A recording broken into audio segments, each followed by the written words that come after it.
Kamakailan ay nagpa-ask me a question ang aktres na si Ellen Adarna sa kanyang Instagram stories at sinagot ang ilan sa mga katanungan ng netizens. Nauna nang isinapubliko ng aktres ang panloloko umano ng kanyang asawang si Derek Ramsey noong nagsisimula pa lamang ang relasyon nila. Sa gitna ng kontrobersyang bumabalot sa relasyon ng mag-asawa, ay hindi maiwasan ng ilang netizens na ibalik ang nakaraan nina Ellen at ng aktor na si John Lloyd Cruz. Matatandaang nakarelasyon ni Ellen Adarna si John Lloyd Cruz mula 2017 hanggang 2019. Si John Lloyd ang ama ng panganay na anak ni Ellen na si Elias. Sa Instagram stories ay sinagot ni Ellen ang tanong ng netizen kung okay ba sila ni John Lloyd.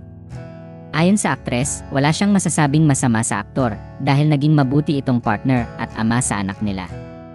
Dagdag pa niya, hindi raw huminto ang aktor na magpakaama kay Elias. With JL Day, wala talaga akong masabi. I have nothing but good things to say about him, you know. I mean, we had our differences in the past, but I respect him because he is a very good provider. He is honest, and he is a very present father. Ibinahagi rin ni Ellen na noong nagdiwang ng first birthday si Elias, ay pilit daw nagpunta si John Lloyd sa kanila upang makasama ang anak sa espesyal nitong araw noong July 17, 2019. Hiwalay na raw sila ng aktor noong panahong iyon. Makalipas ang isang buwan, matapos mag 1-year-old ang anak nilang si Elias, ay naisapubliko ang break-up nina Ellen at John Lloyd. Like, take note, nung naghiwalay kami ni JL, that was before Elias turned 1 year old. Present siya. So, yun. Tinanong naman ng netizen si Ellen kung bakit pinabulaanan nila ni Derek ang blind item ni Xian Gaza. Day, about the Xian Gaza thing, I never lied, I never denied. I just did not talk about the relationship at the time because I wasn't ready. But I never denied, never lied. Kwento pa ni Ellen, noong kasagsagan ng pandemic ay nag-effort si John Lloyd na makita ang kanilang anak. I just made some comments about kung itong billionaire, nakakatawa. And about the father of Elias, no?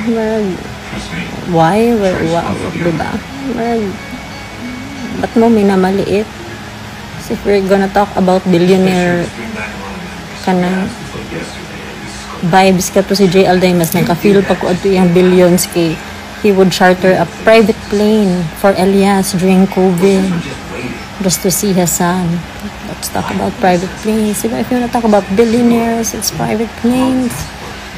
Well, itong isa, si Derek, he lied. He denied. And we were broken up na that time and he said none of it was true.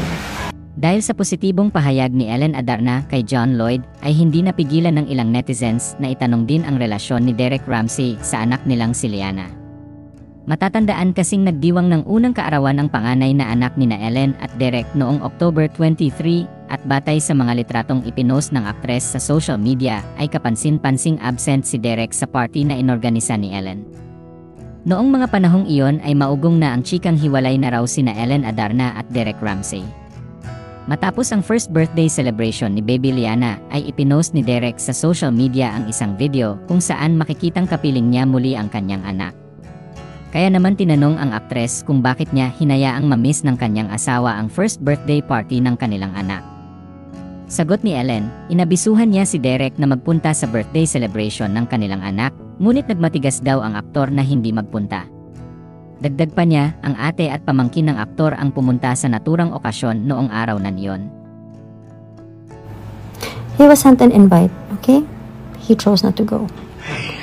He was playing frisbee or golf somewhere. Yeah, so important, right? Yeah, so there, he was sent an invite and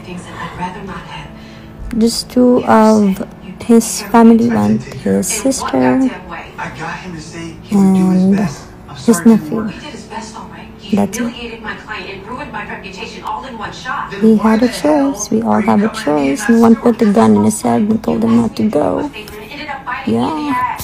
Sa ngayon ay hindi pa naglabas ng pahayag si Derek Ramsey tungkol sa naging pahayag ni Ellen Adarna.